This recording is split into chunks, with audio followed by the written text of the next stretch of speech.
Aquí comienza De la Ética al Compliance, conducido por Paola de la Torre.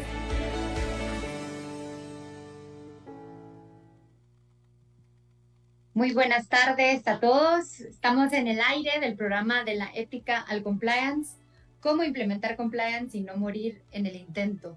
Realmente estoy muy emocionada, se podría decir, porque hoy es el último programa del año que vamos a atender temas de cumplimiento. Vamos a darle un poco de vacaciones al compliance en el 2023 y regresaremos con mucha más fuerza para el 2024. Y para cerrar con broche de oro este episodio que realmente atiende a uno de los episodios más específicos que podríamos atender en este programa, vamos a hablar de una temática que sin duda tiene que estar sobre la mesa, aunque seamos una de las jurisdicciones más, Javier no me dejará mentir, tardías en la implementación de todas estas reglas y regulaciones al respecto de la competencia especialmente. Voy a hacer la introducción, por supuesto, a nuestro invitado especial del día de hoy y les hará sentido entonces por qué vamos a hablar hoy de libre competencia y compliance y sobre todo responder la duda de este episodio. ¿Son compatibles la libertad de competencia y el compliance? ¿Cómo en realidad son compatibles? Es algo que Javier, pues sin duda nos va a ayudar el día de hoy a poder esclarecer sin lugar a dudas. Entonces vamos a hacer la introducción a Javier Núñez, quien tengo el honor de conocer profesionalmente. Él tiene licenciatura en Economía por la UNAM, tiene una maestría en Economía por el Colegio de México, tiene un Leading Global Growth Through Innovation de Harvard Business School, tiene un programa de alta dirección por IPADE Business School, tiene experiencia profesional, fue asesor de comisionados de 1993 al 2005, la Comisión Federal de la Competencia Económica, fue director general de concentraciones del 2005 al 2013, también en la Comisión Federal de la Competencia Económica, fue comisionado 2013-2016 para la misma comisión y es socio fundador y director del 2016 a la actualidad de Occam Economic Consulting, que ya nos platicará un poco de qué va. Bienvenido, Javier, a este episodio que vamos a platicar, como les decía a la audiencia, un tema muy puntual, pero que sin lugar a dudas hay que tratarlo, hay que conocerlo y sobre todo atenderlo. Hola Paola, muy buenas tardes. Muchas gracias por la invitación. Encantado de estar con ustedes. Felices nosotros de tenerte, Javier, y bienvenido.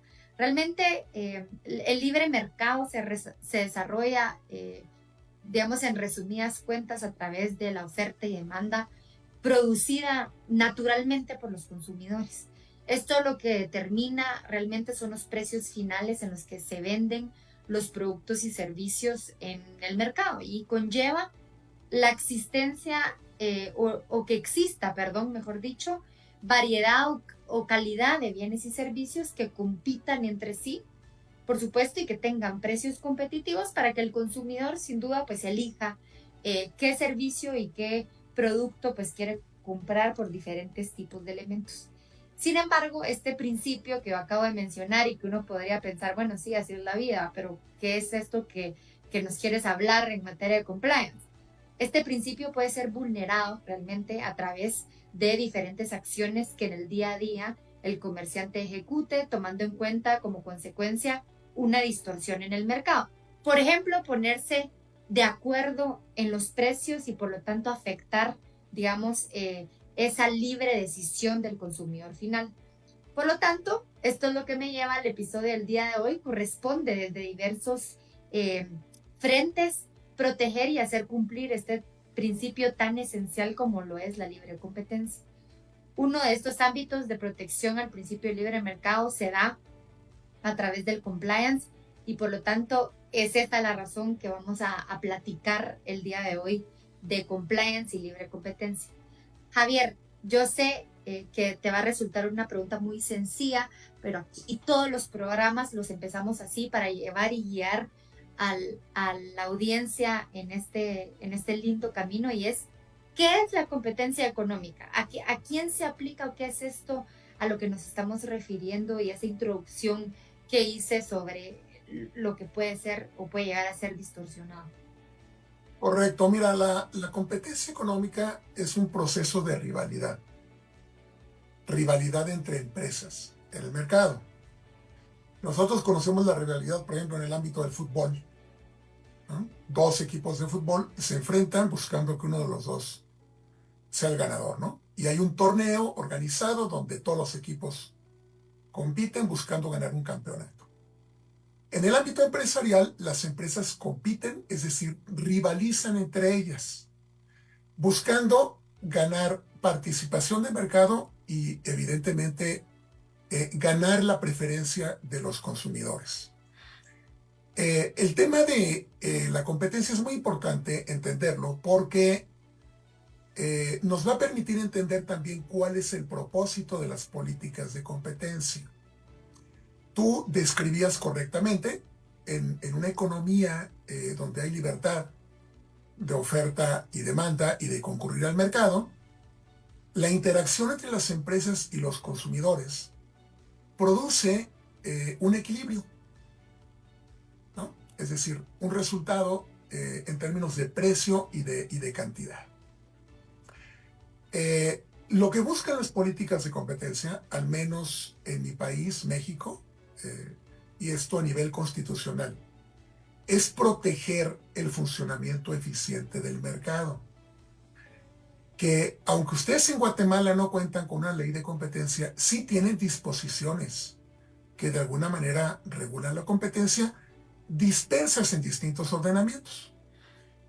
Pero en la Constitución ustedes tienen un artículo que prohíbe los monopolios y aquellas conductas anticompetitivas que resulten lesivas para la economía nacional. Yo interpreto esto, el ser lesivo para la economía nacional, como aquellas conductas que hacen que los mercados no funcionen de manera eficiente. Y el funcionamiento eficiente significa que la oferta es la máxima posible del mercado, que las empresas minimizan costos, que las empresas compiten a través de mejorar su calidad para atraer al consumidor y que las empresas compiten a través de generar variedad para que el consumidor tenga de dónde escoger.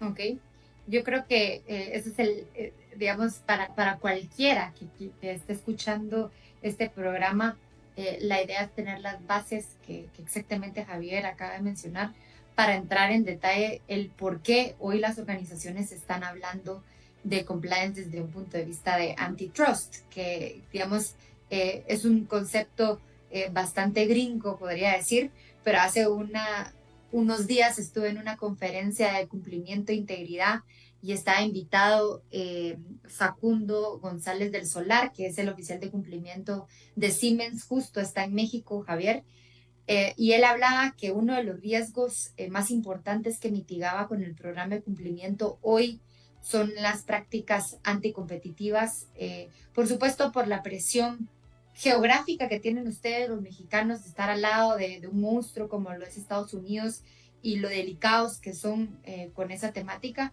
y por supuesto porque ya adoptaron, digamos, regulaciones muy puntuales. Y tú bien lo decías, miren, ustedes lo tienen en la Constitución y si hacemos un análisis de eso, pues ya podríamos hablar que Guatemala sí está regulado, pero realmente no tenemos normativa específica que lo atienda. Cuando hablamos de prácticas que se apegan a la libre competencia con aquellas anticompetitivas, Javier, ¿nos podrías dar algunos ejemplos para que la audiencia lo pueda ubicar realmente cómo podemos ver o cómo podemos distinguir estos dos tipos de prácticas que es de libre competencia por un lado y anticompetitivas por el otro lado? Ilústranos con esos ejemplos, por favor. Mira, yo diría, las empresas están obligadas a ser agresivas en el mercado, ¿no? Porque su obligación, por una parte, es generar valor para los inversionistas. Y ellos lo logran, por el otro lado, a través de obtener la preferencia de los consumidores. Hay conductas de mercado de las empresas que pueden excederse y entonces pueden resultar anticompetitivas. Lo usual, las autoridades de competencia normalmente dividen su campo de acción en dos rubros. Un primer rubro, preventivo, es decir, acciones que llevan a cabo las autoridades para evitar que los mercados se concentren excesivamente y esa concentración pueda ser dañina. Fundamentalmente estamos hablando del control de fusiones y adquisiciones, ¿no? Prácticamente todas las autoridades tienen facultades para analizar y para resolver si una fusión o adquisición puede ser dañina o no para el mercado, dependiendo de la jurisdicción. En mi país, si tú quieres realizar una fusión entre empresas de gran tamaño, tienes que solicitar la autorización y la autoridad de competencia te lo puede autorizar, te lo puede condicionar o te lo puede bloquear totalmente, ¿no? Esto se hace con fines preventivos. Pero hay otras conductas que se investigan y que son sancionadas.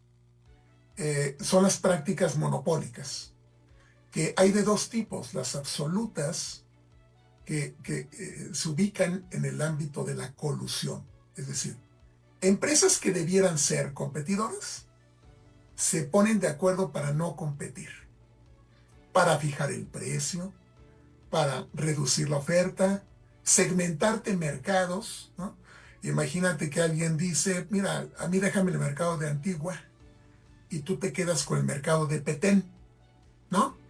Sí. Yo no me meto en Petén, tú no te metes en Antigua, ¿no? Esa es una práctica colusiva.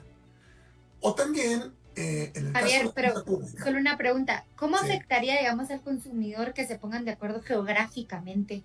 sí, reduces la competencia Ya. en esos territorios y al haber menos competencia los precios tienden a ser más elevados o la calidad del servicio, ¿no? En el caso de las prácticas absolutas, las empresas claramente buscan obtener un beneficio económico a través de elevación de precios. Y también hay otras conductas que en México se les llama relativas. Uso estos apelativos, Paula, porque en los anteproyectos que se han discutido en Guatemala siguen la misma nomenclatura, ¿no? Las prácticas relativas son conductas comerciales, prácticas comerciales llevadas a cabo por empresas que detentan poder de mercado y utilizan ese poder de mercado para desplazar. La exclusividad, la discriminación, la venta atada, depredar, es decir, vender por debajo de costos, negar el trato y otras conductas más, ¿no? Es importante distinguir. En las absolutas normalmente violas la ley por el mero hecho de ponerte de acuerdo con tu competidor. En las relativas normalmente hay un análisis de efectos. Ok. Digamos, ponerle precio por menor de los costos a uno de mis productos, siendo subsidiado, mejor dicho, por los demás productos, con tal de afectar a la competencia, digamos, eso sería una práctica de esa naturaleza. Si tienes poder de mercado. Así es, solamente, si no, no sé por qué lo estás haciendo. Es importante porque, por ejemplo, las cláusulas de exclusividad son cosas muy comunes en el ámbito empresarial. Y no queremos mandarle el mensaje a los empresarios de que ese tipo de cosas no las pueden realizar. No se pueden hacer si tienes poder de mercado y puedes dañar el mercado. Si no tienes poder de mercado, hay una amplísima libertad para llevar a cabo estas y otras conductas comerciales. Ok, listo. Perfecto, pues vamos a entrar un poco en detalle porque así como que yo diría, bueno, pero si yo me gané el mercado a puro pulso, naturalmente, como dirían por ahí, y luego pues me quieren limitar las decisiones que tome estando ya en ese poder, pues tienen que tener de alguna manera esas dos posiciones o dos posturas para poderlo atender. Javier, nos vamos a ir a corte. Es nuestro primer corte, regresamos en unos minutos para seguir hablando de este tema.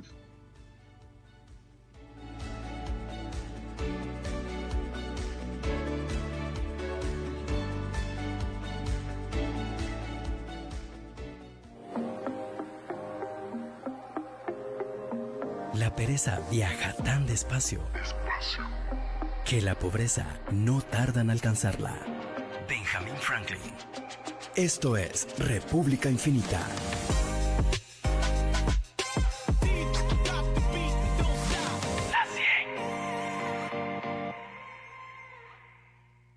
En este momento de paz y esperanza, donde cada instante se llena de magia, un pequeño gesto puede iluminar corazones. Aquí la Navidad florece y la luz brilla con más intensidad. La magia la hacemos para ti. Hospital El Pilar.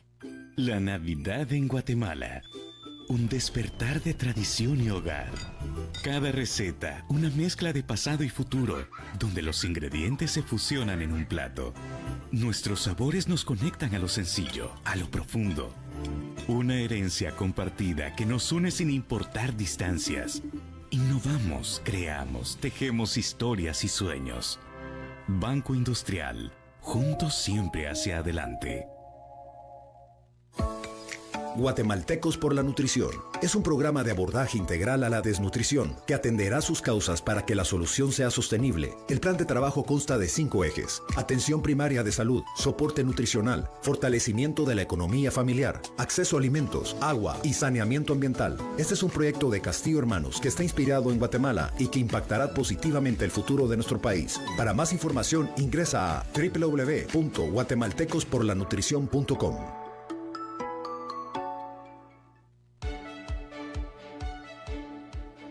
Regresamos al aire, al programa de la ética del compliance, cómo implementar compliance y no morir en el intento. Estamos platicando con Javier Núñez, un especialista en el tema de competencia, libre de competencia, sobre todo, y esa defensa ante las malas prácticas o prácticas anticompetitivas. Estamos hablando un poco de qué tipos de malas prácticas existen o prácticas en sí.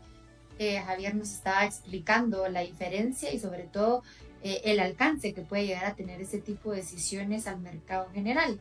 Y por eso nos lleva puntualmente a hablar de cumplimiento o compliance en ese ámbito, porque ¿cómo puede realmente asegurarse una organización? Javier, antes del corte yo te decía, bueno, pero si yo me gané la posición de poder en el mercado a puro pulso, es decir, fui el mejor, tuve el mejor precio, ahora tengo todo el mercado guatemalteco o el mexicano, incluso hablemos de términos regionales.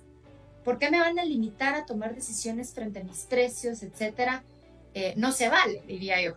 Pero hablemos entonces cómo es que, por qué es que no se vale y cómo una organización puede asegurar, digamos, esa libre competencia.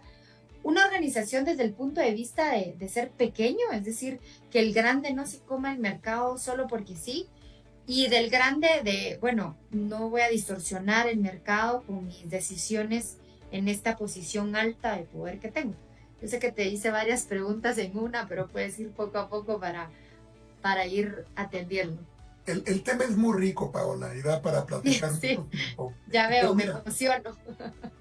Pero mira, lo que tú dices es muy importante porque muchos empresarios se niegan a aceptar que los límites. Y como tú señalas, ¿no? Piensan ellos que se han ganado el mercado a pulso y no les gusta que llegue una autoridad y los limite, ¿no? Aquí hay que entender una cosa. En realidad, las leyes de competencia aplicadas correctamente no limitan tu crecimiento. O sea, el crecimiento orgánico.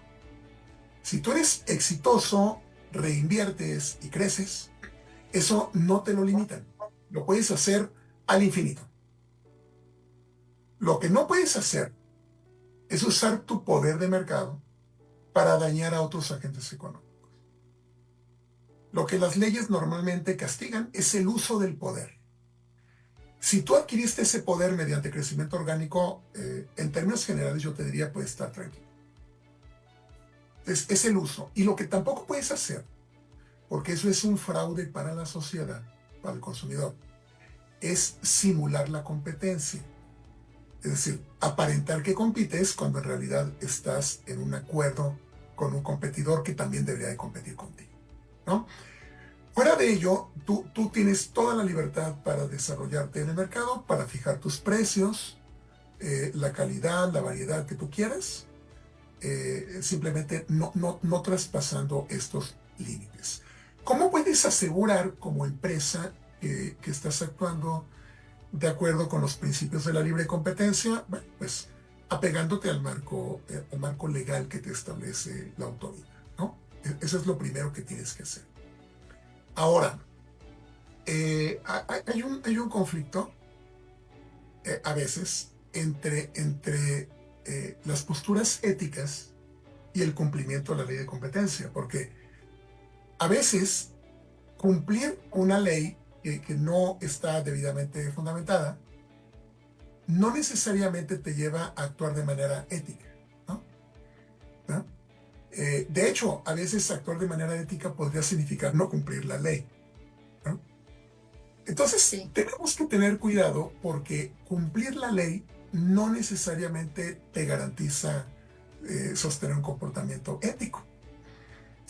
Es un tema ahí medio filosófico, pero es real. Sí, es una decisión.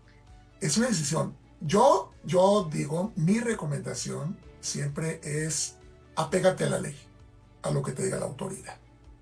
Si la ley no es justa, entonces lo que hay que hacer es tratar de exponerlo y que se modifique. Pero en tanto se modifica, para seguridad de la organización y de quienes la conforman, hay que cumplir con lo que dice la ley. Y si puedes ir más allá de eso, qué bueno, ¿no? Porque estás aplicando ciertos principios de buen comportamiento, pero por lo pronto, si las empresas se dedican al cumplimiento de la ley, yo te diría, ya llevamos un gran avance. Excelente. Yo cuando hablo de compliance, Javier, siempre hablo de una política que me la dejan olvidada por ahí y es la más básica, que es la política de cumplimiento. Y mucho va dirigido, digamos, a lo que acabas de mencionar. A ver, ¿cuál va a ser la posición de la organización? Cumplir con la legislación vigente.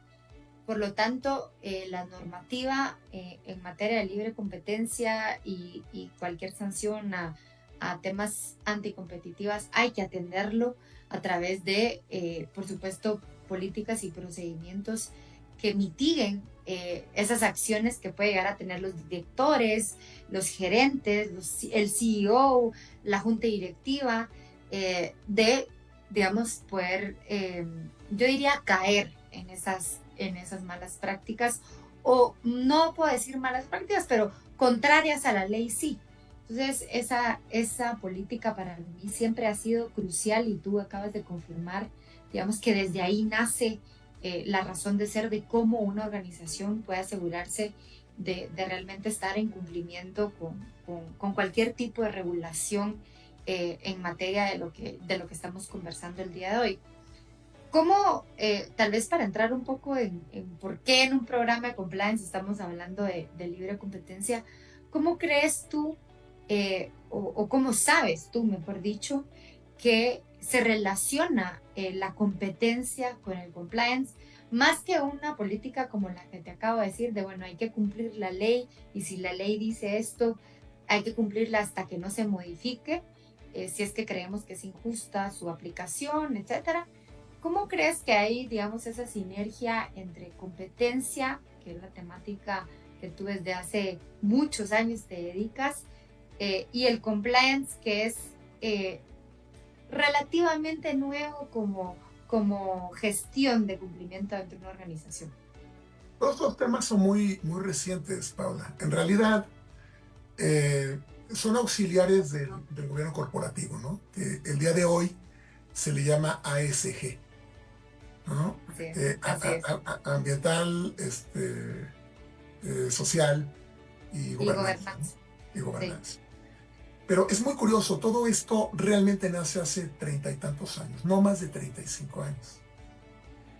Y se deriva de algunos escándalos corporativos que ocurrieron principalmente en Estados Unidos, el caso Enron, entre otros, que vinieron a poner de manifiesto que las empresas y quienes la conforman a veces llevan a cabo acciones que ponen en riesgo a la organización y a los inversionistas, ¿no?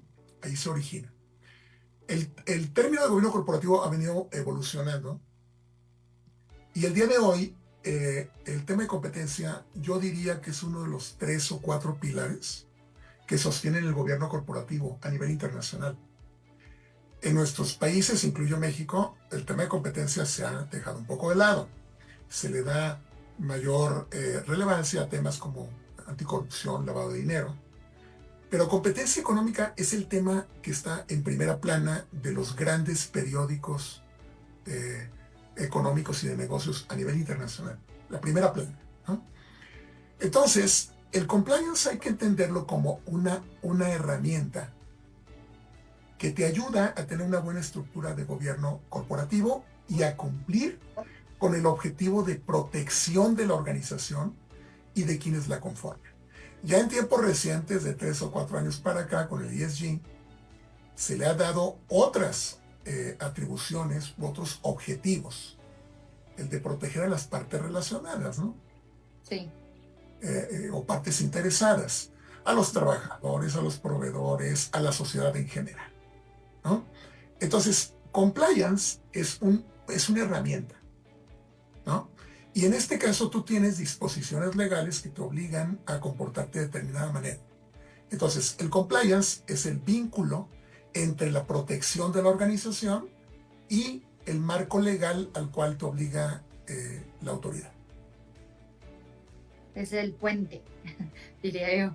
Es el puente, y tú bien lo denominaste, es la herramienta que ayuda a las organizaciones a protegerse. Y competencia no es la excepción. Cuando yo hace poco estaba hablando con un grupo de empleados justo en una organización en donde estoy apoyando en su programa de cumplimiento, y les decía, miren, dígame quién es su jefe, quién es su jefe, quién es su jefe. Y todos contestaban una persona individual, y al final les digo, miren, en realidad ustedes trabajan para la organización. Un programa de cumplimiento trabaja para la organización. Por supuesto que son sus líderes los que echan a andar este tipo de programas, etcétera, pero al final el fin último realmente es la protección, como lo decías tú, en un principio de la organización y en un segundo plano de quienes la conforman. Es decir, sus directores que no caigan en malas prácticas, sus colaboradores que atiendan al programa de cumplimiento y ética, pero realmente la herramienta per se es atender a la estructura de la compañía como tal y proteger su sostenibilidad a través del tiempo, que ya lo he dicho en otros programas acá, y yo creo que la audiencia está cansada en que lo diga, pero un poco de quitar ese paradigma de sostenibilidad visto desde un punto de vista únicamente verde, todo lo relacionado a ambiental, etcétera, hablan de sostenibilidad. Pero en compliance hablemos de sostenibilidad, que yo quiero que la organización en realidad perdure a través del tiempo. La competencia es uno de los temas que hoy representa un riesgo para esa no sostenibilidad de una organización a través del tiempo, que perdure en el tiempo. Entonces, estoy muy de acuerdo contigo realmente en las conclusiones que hablabas de es una herramienta, es un puente entre A y entre B para lograr definitivamente C. Y realmente, Javier, yo sé que introduciste un poco al tema, pero ¿cómo puede un programa de hoy, del 2023, como entendemos el cumplimiento o el compliance, contrarrestar o mitigar realmente la materialización de prácticas anticompetitivas? Es decir, bueno, yo tengo mi programa de cumplimiento, pongo mi código de ética, el típico, voy a establecer mi canal de denuncia sin duda, pero ¿cómo logro que estas prácticas que vayan a ir en contra de la legislación realmente se lleguen a materializar? Te voy a dejar la duda aquí antes de irnos a corte para que la pienses y nos des una respuesta al grano, pero es un poco, yo sé, filosófico, pero ¿cómo realmente un programa, con qué políticas o qué es lo que tenemos que hacer para mitigar o contrarrestar la materialización de ese riesgo? Sería la pregunta crucial en este programa. Nos vamos a corte y regresamos con la respuesta de Javier.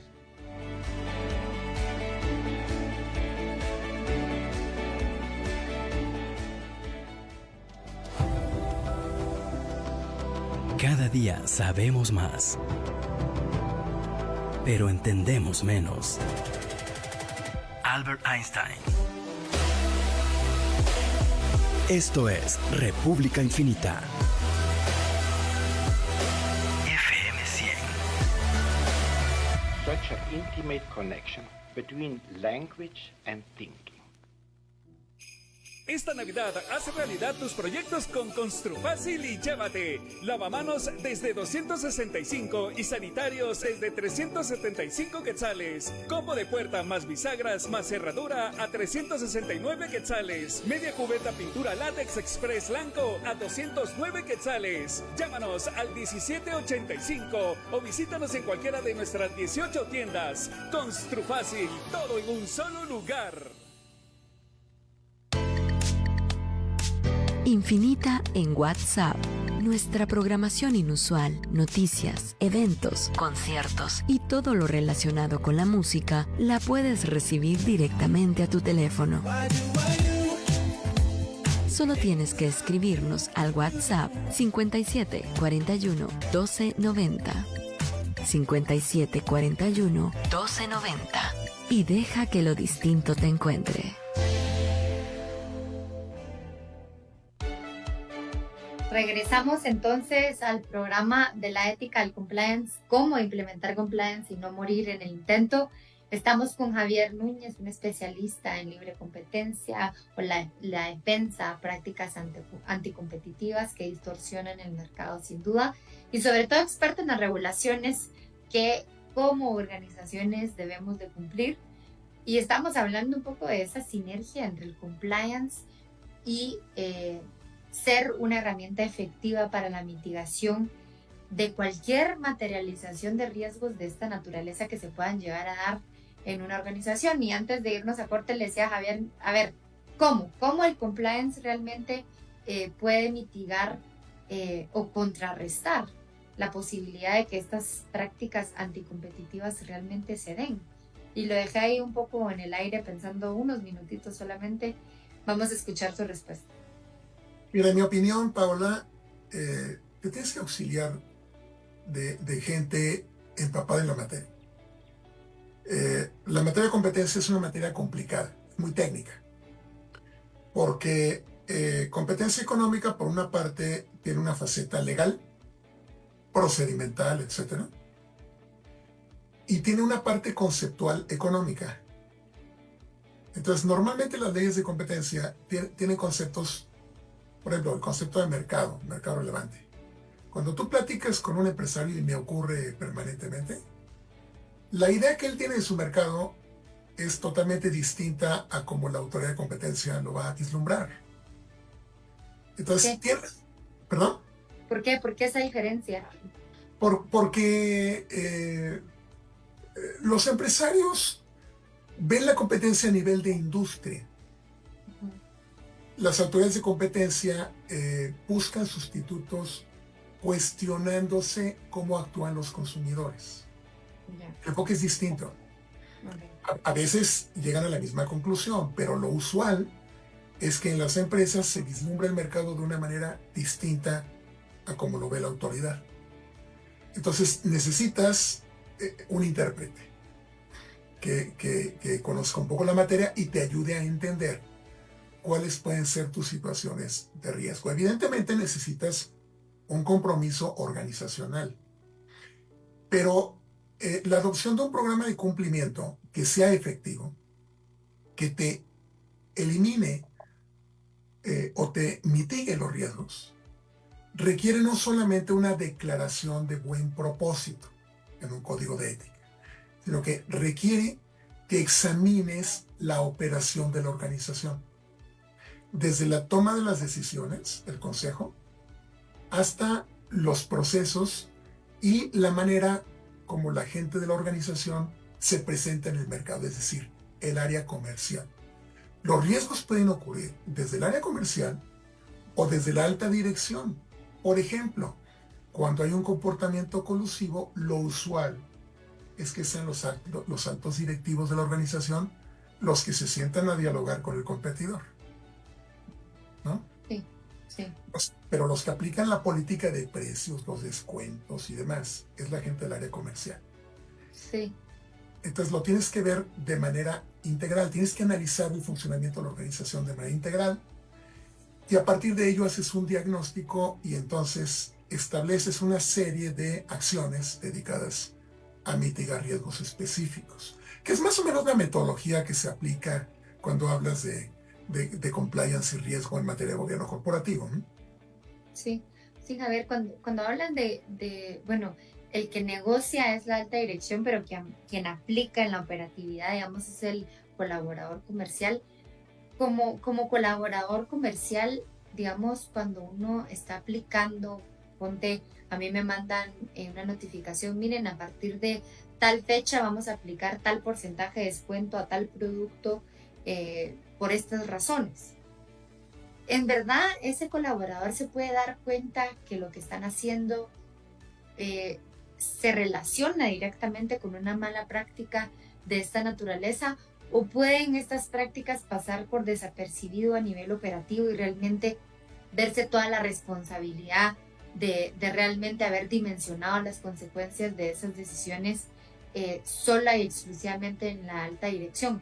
¿Cómo has visto, digamos, las sanciones anticompetitivas individuales, no como empresas, sino individuales a nivel corporativo? ¿Lo has visto en toda la organización o solo en la alta dirección?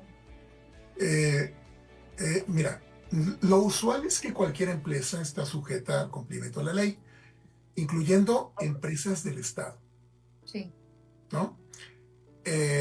Y cualquier persona dentro de la organización, depende, claro, del tipo de conducta, ¿no? Pero yo te diría, cualquier persona podría estar sujeta a responsabilidad. Puede ser la secretaria del director sí, general, a eso ¿no? me refería justo, sí. La secretaria de una asociación de la industria, el agente de ventas, que imagínate un agente de ventas que llega al fin del trimestre y le falta muy poquito para alcanzar la meta de facturación que requiere para que le den un bono.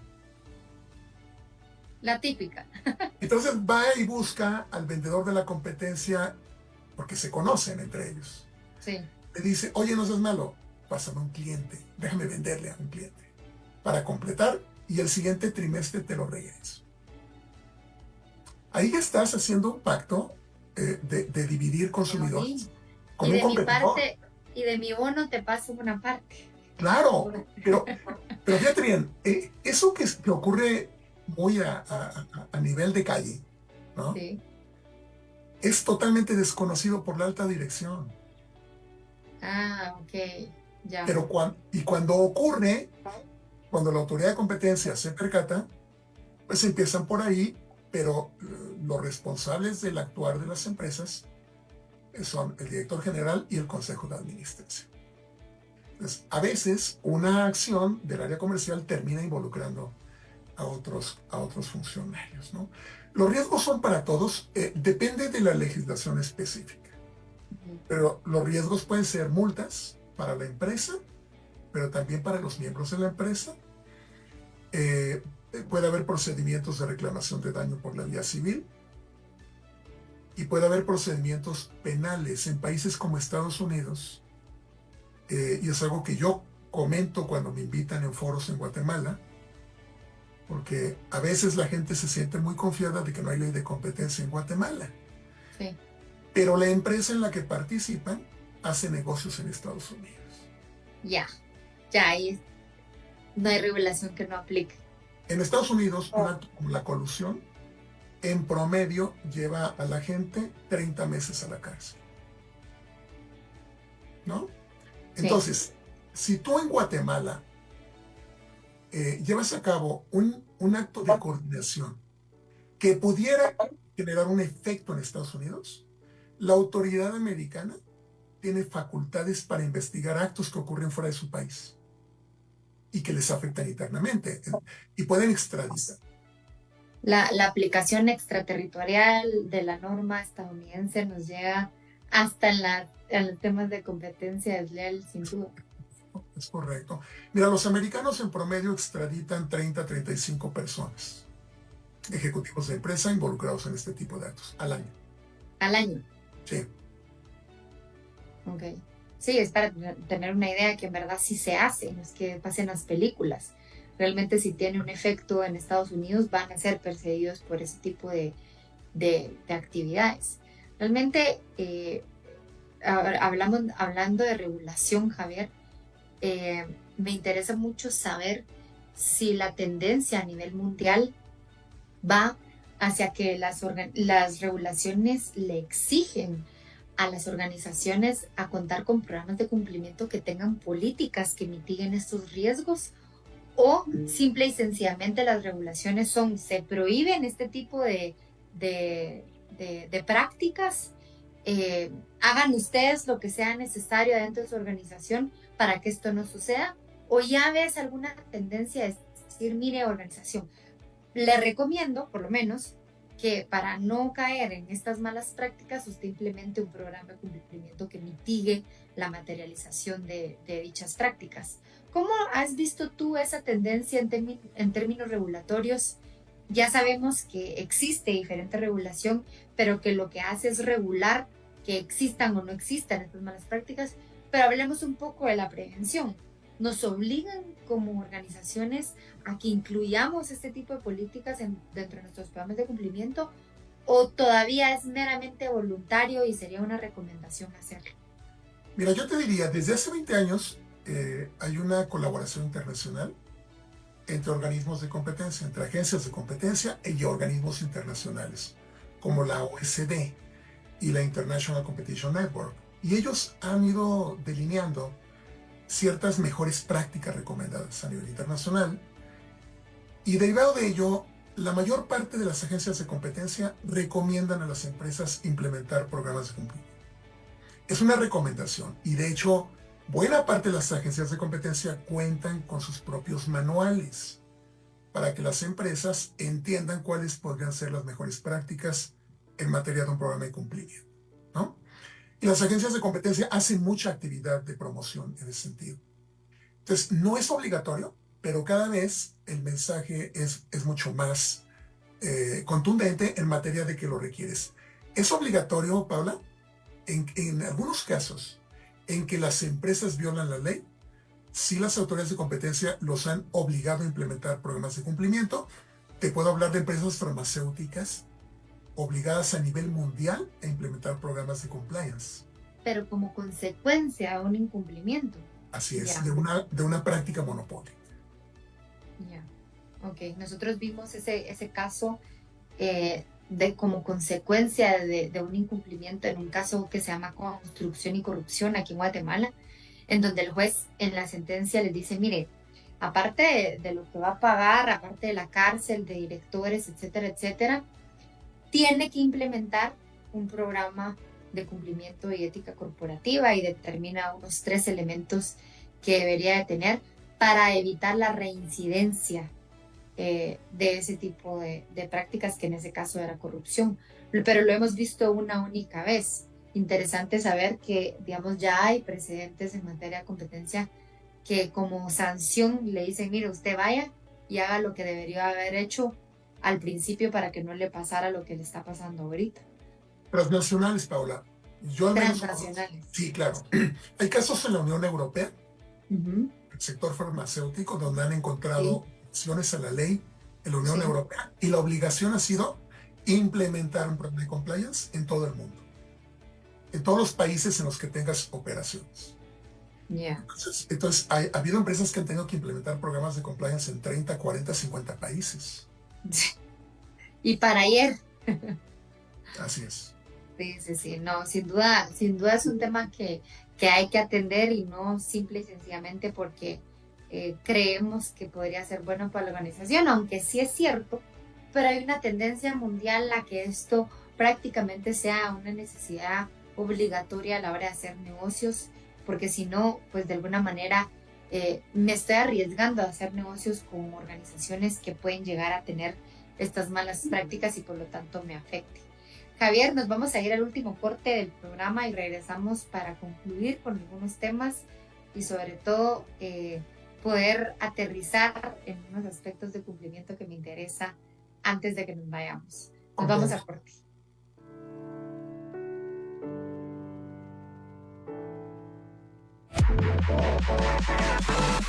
La creatividad requiere que la valentía se desprenda de las certezas.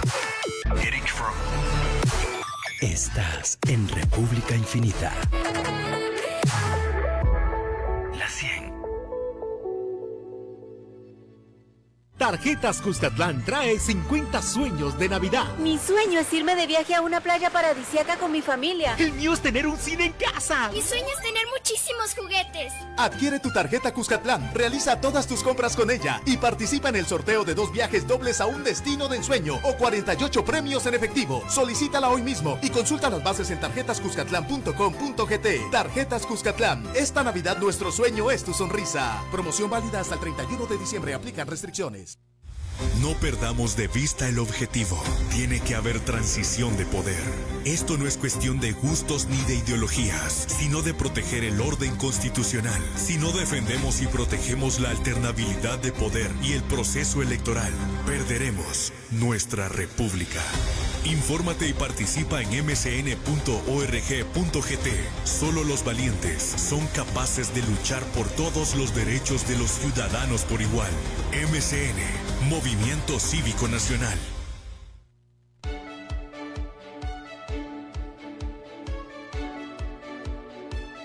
Estamos de regreso en el programa de la ética del compliance, cómo implementar compliance y no morir en el intento.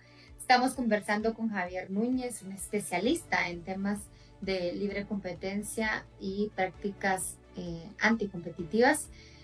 Javier, hablábamos un poco antes de estas tendencias. Tú me hablabas inclusive que ya existen manuales de estas organizaciones mundiales en donde se ve ya la necesidad de que las organizaciones tengan de forma preventiva, digamos, políticas y procedimientos dentro de la organización para evitar en lo máximo posible la materialización de este tipo de prácticas. Si quisiéramos sacarte un pequeño resumen de esos manuales de las organizaciones, ¿qué aspectos claves podríamos deducir que debe tener un programa de cumplimiento en materia de competencia? 2, 3 elementos fundamentales que lo dicen esos manuales, que al final simplemente son un reflejo de las buenas prácticas o de sentencias como la de la Unión Europea en la industria farmacéutica. ¿Qué has visto tú que son los elementos que sin duda no pueden faltar cuando hablamos de la creación de un programa de cumplimiento tomando en cuenta ese riesgo? Claro, en general esos manuales se parecen bastante, ¿no? Evidentemente cada manual se adapta a la legislación local, pero yo te diría, lo primero que tiene que haber en una organización es el compromiso de la alta dirección hacia abajo y un involucramiento total de la organización. Segundo, hay que hacer un diagnóstico de riesgos, hay que analizar la operación de la organización y hay que revisar cierta documentación clave. Por ejemplo, las actas de consejo. Es el tipo de documentos fundamentales. Planes de negocio. Correos electrónicos del área que se involucra en los temas comerciales, ¿no? Analizar contactos de la empresa con otros competidores o con otros miembros de la industria. Participación en asociaciones, etc., ¿no? A partir de ese diagnóstico, identificarás cuáles pueden ser las áreas de riesgo y hay que buscar las medidas de mitigación o de eliminación de ese riesgo acorde con el marco legal que estás aplicando. Tienes que generar ciertos manuales para hacer operativo todo esto. Tienes que capacitar a la gente para que la gente entienda los principios de competencia a nivel general. Y tienes que generar un sistema de reporte y de seguimiento permanente para que cuando se detecte alguna desviación, es decir, algún comportamiento probablemente indebido, la institución pueda reaccionar y conducir el caso ante las autoridades, ¿no?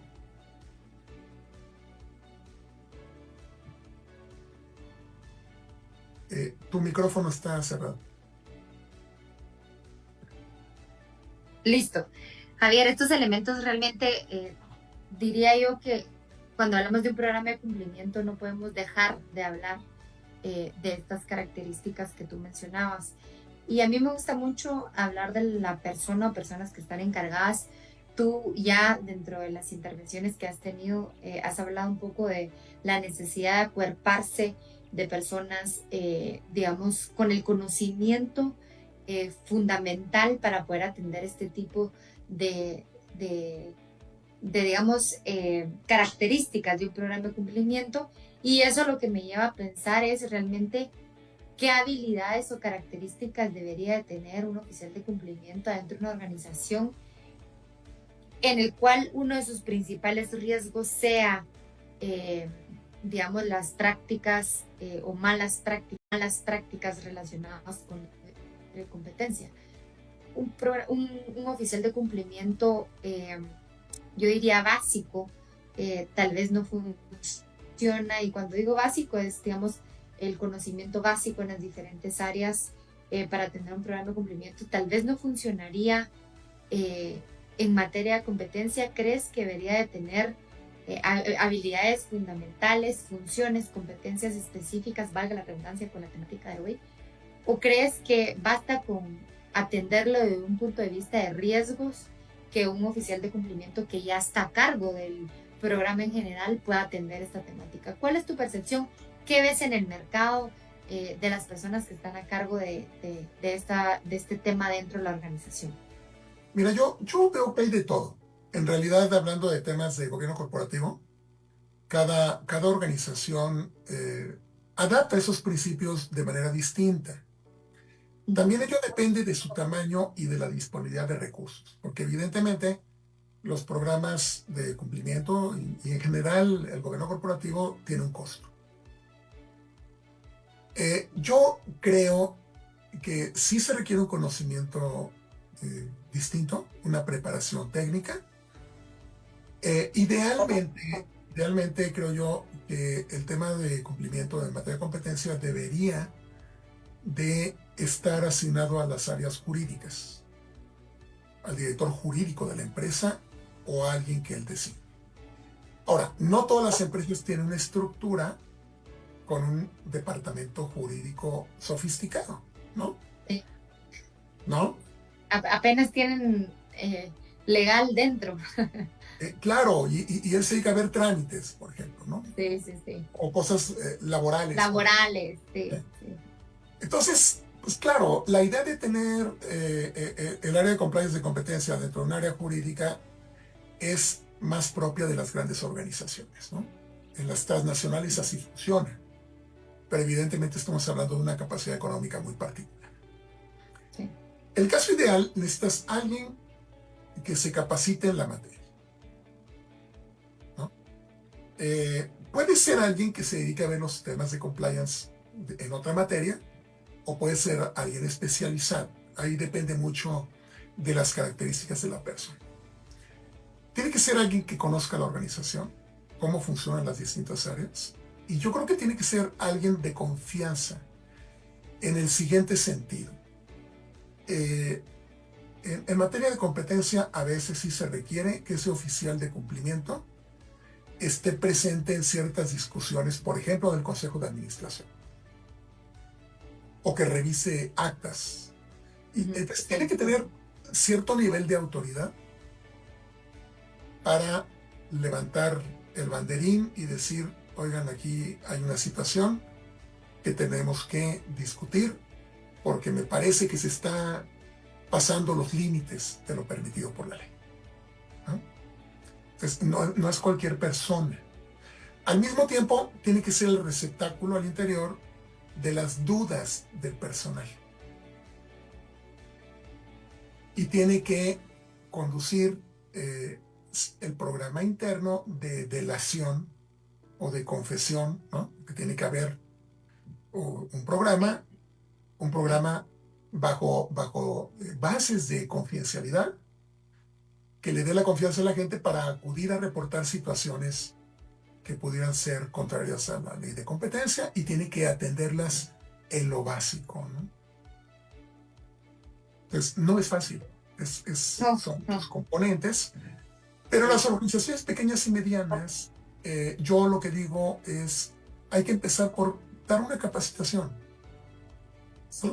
Que las cabezas de la organización al menos estén conscientes del tema, que acercarles algunos materiales generales para que ellos se documenten, y conforme la organización crezca y tengan la posibilidad, pues ir creando un área específica, ¿no? Gracias, Javier. Cuando hablas de darles una capacitación, que estoy de acuerdo, yo siempre cuando digo cómo se implementa el compliance, formación, realmente es entrar, digamos, en la conciencia del ser humano que está atrás de la toma de decisiones ante una organización y hacerle ver la importancia e incluso consecuencias que puede llegar a tener, digamos, este tipo de prácticas. Hablamos de capacitaciones, de formación. En base a tu experiencia, Javier, y tal vez esto nos va a tomar los últimos minutos del programa, ¿cuáles son las áreas, si yo soy la mesa Sociedad Anónima que me dedico a hacer mesas en el país, soy la mejor en hacer mesas en el país, y escucho el programa de cumplimiento y ética, cómo implementar compliance y no morir en el intento, y escucho a Javier decir lo importante que son realmente estas políticas internas? Tengo relación con Estados Unidos, lo que me hace más propenso aún a ser perseguido extraterritorial por el Departamento de Justicia de ese país. ¿Por qué áreas empiezo, Javier? ¿Cuáles son las áreas que tú dirías, mire, Paola, en Mesa Sociedad Anónima, asegúrese que estas áreas sepan lo importante que es no cometer malas prácticas en ese sentido, y por lo menos garantice esas áreas con formación? Porque yo le digo, mire, Javier, la verdad es que no tengo tanto presupuesto, voy a enfocarme en ciertas áreas. ¿Cuáles son las áreas críticas cuando hablamos de libre competencia y prácticas anticompetitivas, Javier? Yo trato de acercarme a través de los directores jurídicos, que son los que tienen más conciencia acerca de las repercusiones de no cumplir con la ley. A veces puedes llegar directamente a través de algún accionista o el dueño. La verdad es que no siempre visualizan el riesgo, igual que la gente del área jurídica. Pero bueno, empiezas a través de la alta dirección. Yo te diría, hay que platicar, exponerles al Consejo de Administración, director general, principales accionistas. Okay. Y después hay que bajarlo al área operativa, al área que tiene contacto con el mercado, al área comercial. Fundamentalmente. Y los que tienen contacto, Paula, con otras organizaciones. El que te representa en una asociación, por ejemplo. El que te representa en las licitaciones públicas, si es que participas en licitaciones públicas. Yo te diría que son los ejes para penetrar con el mensaje. Excelente, Javier. Pues ya no nos queda mucho más tiempo para conversar. Yo creo que nos queda clarísimo la necesidad, no solamente de la tendencia mundial que hay, sino de la presión comercial que existe hoy por hoy cuando hablamos de libre competencia, y que no nos quede la duda que en Guatemala sí lo tenemos regulado.